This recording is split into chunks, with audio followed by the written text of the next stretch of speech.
Episode 77। जैसा कि मैंने पिछले एपिसोड में बताया कि हमारा सारा ज्ञान विरोधाभासी है। जैसे कि एक तरफ तो कह दिया जाता है पॉजिटिव सोचो तो अच्छा होगा। दूसरी तरफ कहते हैं कि होनी तो होके रहेगी, होने को कौन टाल सका है।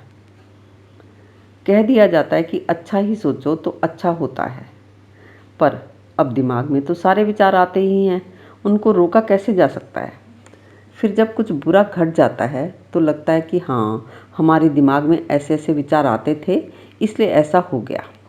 और कभी नहीं घटता तो लगता है कि हाँ, क्योंकि मैं अच्छा ही सोचती हूँ इसलिए मेरे साथ तो अच्छा ही घटता है। तुम हिसाब रखते ही नहीं, रख सकते भी नहीं कि कब कौन कौन से विचार आए और कब कब क्या घट गया। जीवन का स्वभाव ऐसा है कि इसमें संभावनाएं हैं और हमारे मन का स्वभाव ऐसा है कि वो हर संभावना के लिए सोचता ही है, क्योंकि हर संभावना हमारे लिए है और हम हर संभावना के लिए हैं। असल में होता क्या है, करीब करीब सभी झूठी आशाओं में जीते हैं। जैसे कि अगर घर में तुम्हारा पार्टनर या तुम्हारे बच्चे तुम्हारी बात नहीं सुनते, तुम्हारी भावनाएं नहीं समझते, तो तुम सोचते हो कि कभी तो समझेंगे, कभी ना कभी इनको मेरी भावनाओं की कद्र होगी।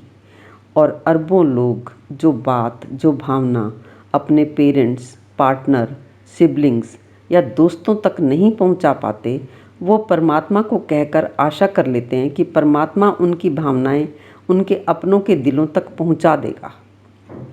और तुम ये नहीं जानते कि समझ को या जीवन को बेहतर बनाने के लिए काम करना होगा।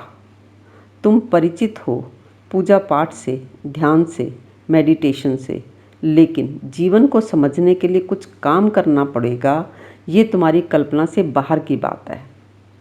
वास्तविकता ये है कि हर बात के, हर घटना के, हर समस्या के कुछ कारण होते हैं, कुछ पहलू होते हैं, कुछ संभावनाएं होती हैं। वो सभी तुम्हें दिखाए जाते हैं, जिन्हें देखने से तुम्हें हो सकता है शुरू में झूठी आशाओं के टूटने का दर्द हो, और वो होगा ही, पर अल्टीमेटली आराम इसी डायरेक्शन में है कि तुम हर संभावना के लिए तैयार रहो। आशाएं अगर झूठी ही हैं तो जितनी जल्दी टूट जाएं उतना ही अच्छा। झूठी आशा मतलब हवा में लटके रहना, इस उम्मीद में कि कभी तो आसमान में उड़ेंगे तो ज़रूर मज़ा आएगा। और तुम ना तो कभी आसमान में उड़ पाते हो, ना कभी ज़मीन पर होने का आराम पा सकते हो। तुम अधर में ही रहते रहे, ना तुम्हें ज़मीन मिली ना आसमान मिला, जिंदगी अधर में ही कट गई। जबकि विवेक का अर्थ है मन का पूरा खिलना, और मन पूरा खिलता है वास्तविकता की ज़मीन पर, ना कि झूठी आशाओं के काल्पनिक आसमान पर। झूठी आशाएं टूटने से तुम्हें एक बार तो गिरने का एहसास दर्द देता है, पर फिर जो ज़मीन पर पैर टिका कर रहने का, चलने का आराम मिलता है, तो तुम्हें लटके रहने की बेआरामी की तकलीफ़ का भी पता चलता है, और ज़मीन पर आकर भी आसमान में उड़ने जैसा आनंद का एहसास होता है। और एक बात ये भी है कि लाइफ में जहाँ चॉइसेस होती हैं वहाँ कन्फ्यूजन्स भी रहेंगे ही, और ये चॉइसेस होना तो प्रिविलेज है। अब तुम ये सोचो कि ये चॉइसेस ना होती तो अच्छा था, कम से कम कन्फ्यूजन तो ना होते। क्या ये नासमझी नहीं है? जैसे कि तुम अपने लिए एक ड्रेस खरीदने जाते हो, तो जहाँ बहुत सारी ड्रेसेस मिलती हैं वहीं तो जाते हो, उनमें से तुम कोई एक पसंद कर लेते हो। हालांकि कन्फ्यूजन तो वहाँ भी होता ही है, समझ नहीं आता कौन सा कलर खरीदें, कौन सा डिज़ाइन खरीदें, पर अल्टीमेटली तुम डिसाइड कर ही लेते हो। ऐसे ही अपने अपने घर की परिस्थितियों को देखते हुए कोई भी लेडी हाउसवाइफ बन सकती है, वर्किंग वूमेन बन सकती है, या पार्ट टाइम जॉब कर सकती है, या अपना कोई बिजनेस कर सकती है। अब ये सब चॉइसेस ही तो हैं।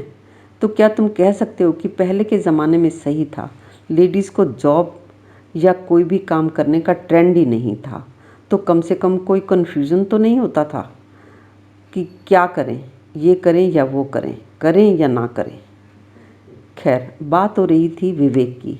विवेक का अर्थ है कि जॉब करने की, जॉब ना करने की, बिजनेस करने की, या कोई भी काम करने की हर साइड को देख लिया जाए, और फिर हर काम के पीछे की दिक्कतों को और हर काम के साथ जुड़े हर पहलू को देखना, समझना, पूरा एक्सप्लोर करना और उसके साथ जुड़े सफल और असफल होने के संयोगों के पहलुओं पर विचार करते हुए अपने आराम को भी ध्यान में रखते हुए निर्णय लेना ही विवेक से जीना कहलाता है। और फिर निर्णयों के नेचर का भी तुम्हें सदा ध्यान रहे। ऐसा निर्णय ही विवेक से लिया गया निर्णय होगा और वो निर्णय किसी और के निर्णय के साथ मैच भी कर सकता है और नहीं भी कर सकता। तुम्हें अपने ही विवेक से काम लेना है, क्योंकि दूसरे का विवेक खतरा होता है, अपना विवेक खजाना होता है। तेरा मेरा विवेक अलग है, फिर भी एक है ये विवेक। विवेक दिया या लिया नहीं जा सकता, बस विवेक की तरफ इशारे हो सकते हैं। किसी के लिए हर हाल में बड़ों का सम्मान करना विवेक हो सकता है, और यहाँ तुम्हें इस सम्मान के रेफरेंस में विवेक को बता ही दिया गया है। लाखों किताबों में ज्ञान तो है, पर विवेक की बात को शब्दों में लिख कर बताना असंभव है। इसलिए विवेक शब्द तो सभी यूज़ करते हैं, पर इसकी इंटरप्रिटेशन सभी अपने अपने हिसाब से कर लेते हैं। अगर आप समझना चाहते हैं विवेक को, तो आप हमारे साथ जुड़ सकते हैं। नीचे डिस्क्रिप्शन बॉक्स में हमारी डिटेल दी गई है।